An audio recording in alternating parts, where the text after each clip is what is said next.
two quick prefatory things. One is I apologize in advance because I'm going to talk more about myself than I'm even comfortable with. I'm writing a book about the history of this line 5 that I'm going to talk about, but this is actually not from the book. It's about like related things that I've been doing. And then the only other thing I wanted to say before my time starts is I don't really know how to shut down a pipeline. Like if I did, I would have done it already, but I'm trying. Okay, so line 5, if you don't know, is a 645-mile crude oil pipeline that's owned by the Canadian corporation, the largest pipeline company in the world, Enbridge, that runs from Superior, Wisconsin, all the way to petrochemical refineries in Sarnia, Ontario, that Brent spoke of earlier, just across the St. Clair River, the international border between the US and Canada. And I want to point out that along the way, I don't know how to use the thing. I would totally use the thing if I knew how. Along the way, it crosses, when it gets to the Straits of Mackinac, that meeting place between the upper and lower peninsulas, which is all the meeting place of Lake Michigan and Lake Huron, it actually splits for a moment into two pipelines, which originally were laid on the lake bed. They've since moved and shifted, and then they reemerge before it continues southward. The pipeline was built in 1953, not long after the discovery of vast oil reserves way up in Edmonton, Alberta, and it was designed specifically to solve the problem of seasonal shipping on the Great Lakes. Originally, the line that the Canadians built went to Superior, but from there they would put the oil on tankers, and the tankers would travel all the way through the Great Lakes down to Sarnia. But the ice cover on the lakes made that a seasonal affair. So it had 8 months of shipping, and to solve that problem, they built what we now call Line 5. So over the past decade and a half, Line 5 has become a major site of regional activism, born primarily for worries about a catastrophic spill in the Great Lakes. That's 20% of the world's fresh water. But also over concerns over the increasingly visible effects of climate change. We all know the lists. And the need to protect tribal treaty rights and indigenous sovereignty. The goal of the movement is to have the pipeline permanently decommissioned, and that seemingly improbable idea has gained such force over the past 8 to 10 years that our governor, some years ago when she was first elected, revoked the company's easement to run the pipeline beneath the straits. And our Attorney General filed a separate suit calling to have the line shut down. And in response to that, among other things, the Canadian government invoked a 50-year-old treaty with the US on Enbridge's behalf to keep the pipeline running. So among other things, it's now part of this sort of geopolitical wrangling. Meanwhile, a federal judge ruled in 2023 that Enbridge is trespassing on tribal land up in Wisconsin, where the line traverses the Bad River Reservation of the Bad River Band of Lake Superior, Chippewa. And all of these matters are currently pending in the courts or in regulatory proceedings, and I'll have more to say about that in a minute. So the movement, which I've been involved in from the beginning, has its origin in a spill from another Enbridge pipeline. At that time, it was called Line 6B. Now they call it Line 78. And that one runs from Griffith, Indiana, across the state of Michigan, also to Sarnia. In 2010, and by the way, that line actually carries a different kind of oil. It carries what's called tar sands oil, diluted bitumen, the really nasty stuff from the Athabasca region way up there in Alberta.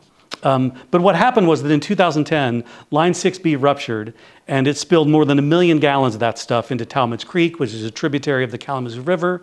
The hapless pipeline operators allowed that spill to continue for 17 full hours before they realized they had a spill on their hands and finally shut the line down. But by that time, the oil had migrated into the Kalamazoo River, where it was swept another 30 miles toward Lake Michigan, and that would have been a real disaster. But what happened, ironically, is that it didn't make it because all all of the diluents for that, because tar sands oil is thick like peanut butter. And what happened was and it has to be diluted in order to go through a pipeline with a mix of hydrocarbon chemicals. But those all evaporated into the air, and then the thick bituminous material just sunk to the bottom of the river. And because of that, it took 4 years. This had never happened before. So it took 4 years and more than $1 billion to clean it up. Okay. So it just so happens, by the way, that right around, I don't know, here-ish, that pipeline runs through my backyard. Literally my backyard, but that's another story. But that is part of the origin of all of this for me. Okay. So the construction of Line 5 is part of that mid-century oil story that Caleb and others have spoken a little bit about, and Tommy. And it helped accelerate an era of North American oil production that would continue and continue to expand, as we all know, for the next 5 decades. It ended the age of tanker shipping on the Great Lakes, and it opened up new markets in eastern Canada and the US Midwest. Just 3 years after the pipeline's completion, the Mackinac Bridge was constructed, connecting the UP and the lower peninsula. During the same period, the nation's interstate highway system in Michigan and beyond would also expand, facilitating more and faster automobile travel fueled in part by the gasoline produced at refineries served by Line 5. So like in all these ways, the point is Line 5 is part of that great acceleration. It helped to fuel North American progress, in quote unquote progress in the 20th century. It helped build the modern world. So today, of course, as we all know, all the signs suggest that that world needs to be unbuilt. From the uneven distribution of the benefits of modernity to environmental injustice, ravaged landscapes, intensifying storms, runaway wildfires, mass extinctions, etc. It's become all too apparent that things can't continue this way for much longer, however much some of us may wish they would. And 21st century pipeline politics and the various alliances that have supported them, Standing Rock, Keystone XL, Northern Gateway, on and on, including the public and environmental and energy humanities, have proven key staging grounds for movements seeking to put an end to endless fossil fuel expansion. The movement to shut down Line 5 shares all those goals, but it also differs from other North American pipeline resistance movements, which typically aim to stall or thwart or prevent or block new infrastructural build-out. But the movement to shut down Line 5 is a call for the dismantling of an already operating pipeline. It's therefore a call more broadly, I think, for purposeful unmaking as a key component of so-called energy transition. It harkens the beginning of a deliberate effort of conscious disassembly undertaken by citizens working together both within and outside of existing structures of power to redress past wrongs and secure a better future. So here I might also, therefore, contrast the movement to shut down Line 5, not just with movements to block new pipelines, but with the call, whether rhetorical or actual, to blow them up. And obviously I'm invoking Malm's book here. The latter, of course, has its appeal given the recalcitrance of capitalist structures to address the climate crisis in any serious way, offering instead outright denialism, greenwashing schemes, techno-utopian fantasies, or the latest climate realism. I don't know if you guys have caught wind of that one yet. It's a doozy. But the kind of dismantling I have in mind, that I think others in the Line 5 movement have in mind, is more than just a call to blow it all up or burn it all down. Instead, it sees unmaking or disassembly as a first step toward remaking and rebuilding. As Carolyn Levine has argued recently, quote, "We will need to break with dominant systems in order to get to new political and economic conditions, but we should treat such ruptures not as goals in themselves, but as way stations on the route to another, more just set of ends." Or as the philosopher Olufemi Taiwo has put it even more succinctly, quote, "First dethrone fossil capital, then transform the world." And so part of what's appealing about the Line 5 movement and its specificity and its focus, I think, is because even though it represents something, I think, kind of outlandish, it's also something really specific. And it's an actual step toward dethroning fossil capital. But it has a clear goal: shut down that pipeline. And part of what worries me, though, about that is that sometimes it can lose sight, I think, the movement of the second part, transforming the world. And so I think a lot of the work that I've tried to do as an energy humanities scholar, as someone who's doing, I guess, public humanities work, but also is trained as a literary historian, is to sort of help keep that latter part in focus. And so, since I've painted myself into a corner by calling this a how-to paper, I want to just talk about briefly the three forms that this work, that I, along with others, have undertaken, three forms that it's taken. Oh, I forgot to show you other slides. See, I'm terrible with slideshows. Point it over here. Point it there. So sorry. Here's the pipeline, line 6B that ruptured. Here is an image of the oil-soaked Kalamazoo River. And here's a dog shitting in front of the Enbridge sign. And I promise you, earlier this summer, we took Murphy, that's my dog, and I took a drive along the entire route of Line 5 and visited various sites and detoured to some spill sites. And I swear to God, this was not planned. Like, he just decided to poop there, and it was too good to be true. Okay. All right. Yeah, good dog. Okay, so in response to public pressure and the actions that the state has taken against Line 5, Enbridge developed this scheme, a proposal to relocate those twin pipelines underneath the straits into a concrete tunnel that they want to bore deep beneath the bedrock of the straits. I don't believe they really want to do this, but that's another story. But the plan requires approval both from the Michigan Public Service Commission and from the U.S. Army Corps of Engineers. Environmental groups, tribes, and ordinary citizens have intervened in these proceedings, urging the denial of these permits. And that's a heavy lift, because regulators are often described as being captured. And I think that's true, except I also find that captured is somewhat misleading, because I don't think it accurately describes the origins and functionings of regulatory bodies, which really has always been to facilitate the aims and ends of fossil capital in the first place, just under some minor constraints. In other words, their epistemological foundations have always actually been aligned with extractive capitalism, not with public interest or protective of the non-human world, et cetera. Elsewhere, I've written about how these regulatory proceedings have become sites of what Walter Manolo calls epistemic disobedience, as when tribal interveners, for example, introduce into the proceedings indigenous histories, values, sometimes even language, whose norms and into proceedings whose norms and procedures exclude them or simply have no way of accounting for them. But here I want to make a slightly different observation about public participation in these legal and regulatory arenas.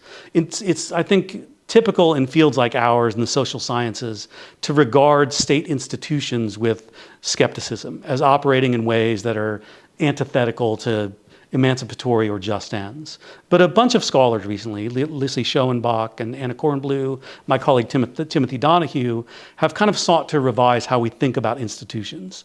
Donahue, for example, is writing about W.E.B. Du Bois, a thinker who he argues is, quote, committed to institutions as instruments of social change, instruments of practice, tools for building a transformed and just world. And in the case of Line 5, citizens who are working to challenge the short-sighted, disaggregating logic of the legal system and regulatory proceedings and by the way, what I mean by that is, for example, when it comes to the permit, the Michigan Public Service Commission for the concrete tunnel, the Michigan Public Service Commission said that the only thing that could be considered was the actual 4-mile segment beneath the straits, that any arguments that have to do with the line in its entirety cannot be considered. Or, for example, when it comes to taking greenhouse gas emissions into consideration, the greenhouse gas emissions that will result from the pumping of 500,000 barrels of oil through that line every single day can't be considered. Only the greenhouse gas emissions that come from the activity of constructing that 4-mile segment. Like, it's bonkers, right? Like, that's what I mean by disaggregating logic. And when interveners and ordinary citizens make arguments against that and attempt to expand what's allowable in these proceedings, they're attempting to expand what's possible within existing structures, even if that only means revealing how inadequate those structures are. Or, I would say, what they are doing is exercising forms of democratic participation that perform what institutions responsive to a world committed to decarbonization might actually look like. Okay, so 2, reminding people what matters. So one of the organizations that's leading the shutdown Line 5 movement from the beginning is an outfit called Oil and Water Don't Mix.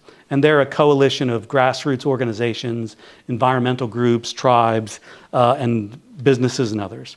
Last year, they came to me with the idea of launching a Substack, which they wanted me to write. Here it is. If I had the kind of skills that Elizabeth does, I would have done a QR code, but I didn't. Sorry.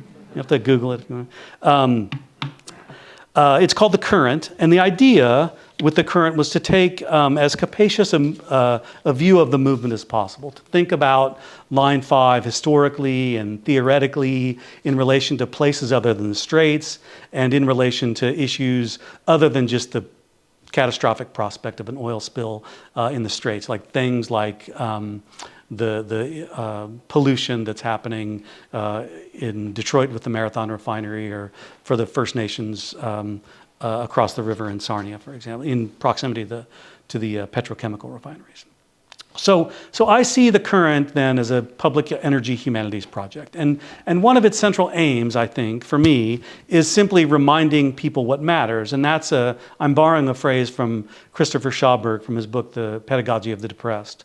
And again, I'm going to use some of his language here. I see Line 5 as a discursive zone that aspires to bring new collectivities and solidarities into being by allying scholars and scholar activists with others, seeking not just to shut down Line 5, but who see that shutting down as a step towards some even more ambitious social and economic rearrangements.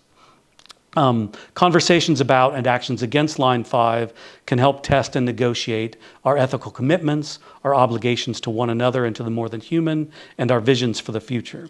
But I also want to put just a little bit of pressure on the reminding part of Schauberg's phrase, which suggests that people already know what matters. Like we're a full decade beyond climate denialism now.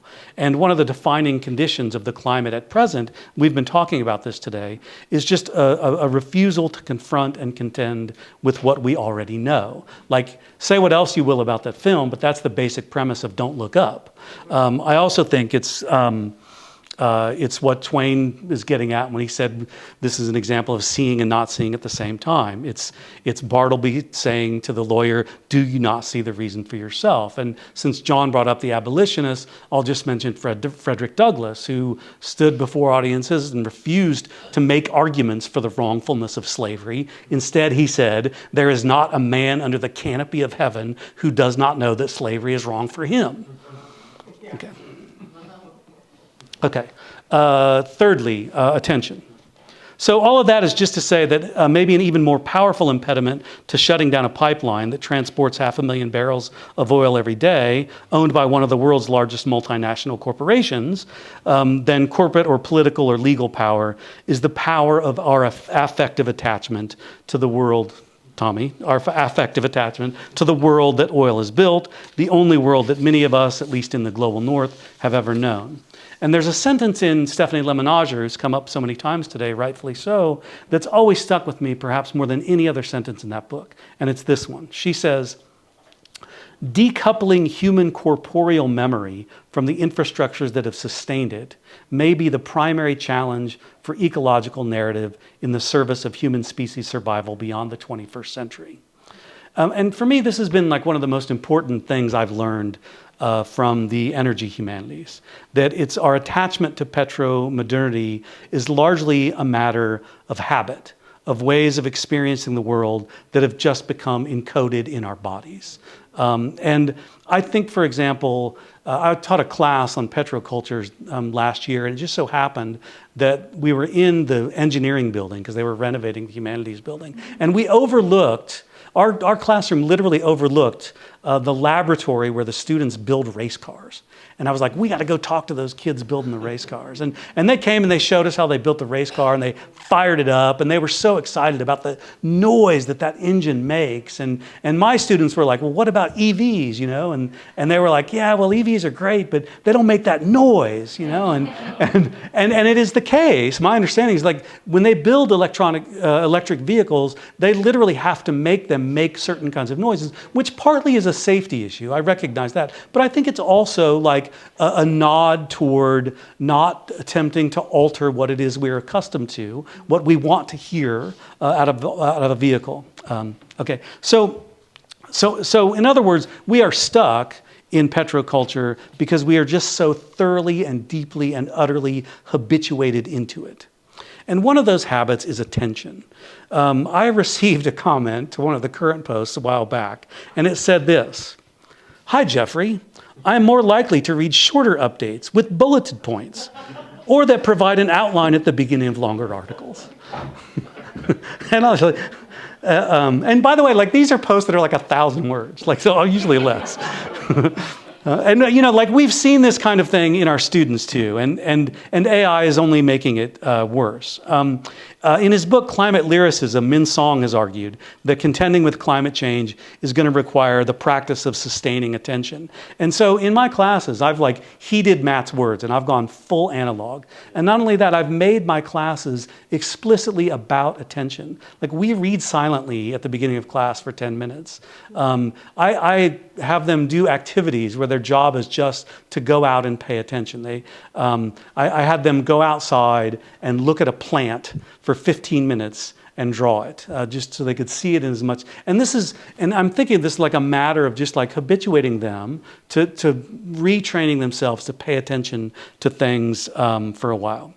And so, like, the question then is, how do we scale that up? Like, how do we take those, what are other larger scale ways that we can rehabituate ourselves? And it seems to me that that's the kind of thing that people, the techno-utopians who are thinking about infrastructural changes that have to happen, might want to keep in mind. Like, what kinds of habits are likely to be instilled in people with this latest, newest, different sort of infrastructural technology, if it's going to be a sustainable one. Okay, so in other words, all that is to say that while my writing and teaching about Line 5 is partly about preventing disaster and helping protect the Great Lakes, it's also an effort to help make legible some of the ways that oil has made us, which I think is a necessary first step towards figuring out what it is we might become once we free ourselves from its sticky grip. Thanks.